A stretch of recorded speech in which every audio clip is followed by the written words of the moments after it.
வணக்கம். இப்போது எதிர்பாராத விதமாக ஏதாவது ஒரு மைனர் ஆக்சிடெண்ட் நம்ம ரோட்டில் நடந்து போகும்போதோ இல்லை பைக்கில் போகும்போதோ கீழே விழுந்து நம்ம முகத்தில் அடிபட்டு நம்ம பல்லு வேரோடு அப்படியே கீழே விழுந்துருச்சுன்னா அந்த கண்டிஷனுக்கு பேர் தாங்க அவல்ஷன்.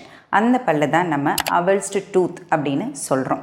இந்த மாதிரி கண்டிஷனில் நம்ம என்னெல்லாம் பண்ணணும், என்னெல்லாம் பண்ணக்கூடாது, அதை பற்றி தான் இந்த வீடியோவில் பார்க்க போகிறோம். I am doctor Indumathi, Malar dental clinic, Coimbatore.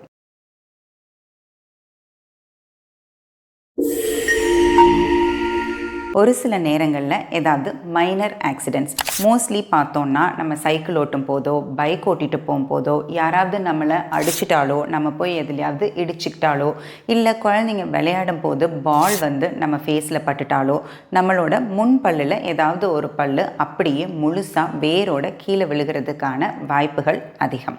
அந்த மாதிரி விழுந்துருச்சு அப்படின்னா நம்ம உடனே என்ன பண்ணணும்? முடிஞ்ச அளவுக்கு பதட்டப்படாமல் அந்த பல்லை தேடி எடுக்கணும். பல்லை பொறுத்த வரைக்கும் 2 பகுதி இருக்குங்க. நம்மளுக்கு வெளியே தெரியக்கூடிய க்ரௌன் பகுதி, அடுத்து உள்ள மறைஞ்சிருக்கிற வேர் பகுதி. இதில் அந்த வேர் பகுதியை நம்ம தொடாமல் க்ரௌன் பகுதியில் பிடிச்சி அந்த பல்லை எடுத்துட்டு அதுக்கப்புறமா அதில் இருக்கிற அழுக்கையோ மண்ணையோ நம்ம க்ளீன் பண்ணணும். கையில் வச்சு தேய்ச்சி அழுத்தி ஸ்க்ரப் பண்ணியெல்லாம் க்ளீன் பண்ணாமல் வெறும் தண்ணியில் போட்டு ஜென்டில் அதை க்ளீன் பண்ணால் போதும்.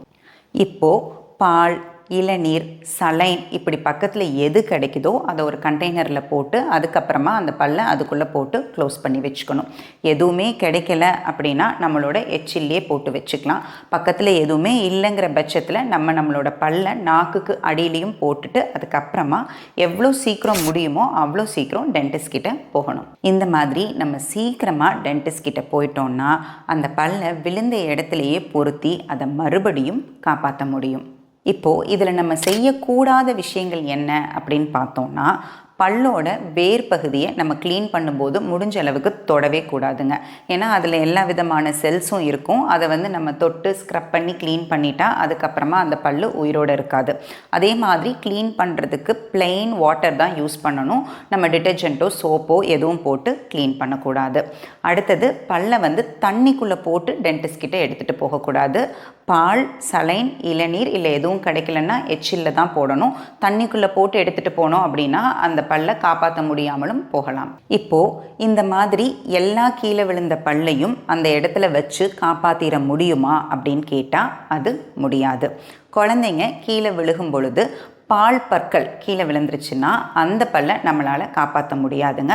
பெர்மனண்ட் பல்லாக இருந்தால் மட்டும்தான் மறுபடியும் அந்த பொசிஷனில் வச்சு காப்பாற்ற ட்ரை பண்ணுவோம். அடுத்தது நம்மளோட பல்லு ஆக்சிடெண்ட்டில் நல்ல பல்லு கீழே விழுகிறதுங்கிறது வேறு. இல்லை ஈறு நோயினாலேயோ இல்லை சக்கரை நோயினாலேயோ பல்லு ஆடி விழுந்துருச்சுன்னா அந்த பல்லை மறுபடியும் அதே இடத்துல வச்சு நம்மளால் காப்பாற்ற முடியாது. அடுத்து ஆக்சிடெண்ட்டில் கீழே விழுந்த பல்லு முழுசாக இருக்கணும். அது ஏதாவது ஒரு இடத்துல உடஞ்சிருந்துச்சு அப்படின்னாலும் மறுபடியும் நம்மளால் அந்த பல்லை அந்த பொசிஷனில் ஃபிட் பண்ண முடியாது. இப்போது இந்த மாதிரி ஆக்சிடெண்ட்டில் விழுந்த பல்லை நம்ம டென்டிஸ்ட் கிட்ட எடுத்துகிட்டு போய் அதை மறுபடியும் அந்த பொசிஷனில் வச்சு நம்ம சரி பண்ணிட்டோம். அடுத்து போஸ்ட் ஆப்ரேட்டிவாக நம்ம என்னென்ன செய்யணும்? டென்டிஸ்ட் கொடுக்கக்கூடிய மருந்து மாத்திரைகளை கரெக்டாக சாப்பிட்ணும். அந்த பல்லில் கொஞ்ச நாளைக்கு அழுத்தமாக எதுவுமே கடித்து சாப்பிடக்கூடாது. அந்த பல்லை வந்து டிஸ்டர்ப் பண்ணாமல் அப்படியே வச்சுக்கணும். ஒரு சில பேருக்கு இந்த மாதிரி திரும்ப பிளேஸ் பண்ண பல்லை வேர் சிகிச்சை பண்ண வேண்டிய அவசியம் ஏற்படலாம்.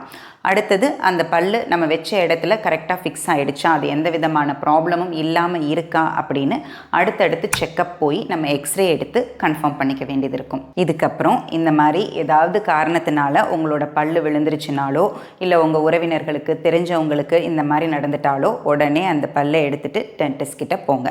எந்த அளவுக்கு நம்ம சீக்கிரமாக போகிறோமோ அந்த அளவுக்கு அந்த பல்லை காப்பாற்ற முடியும். தேங்க்யூ.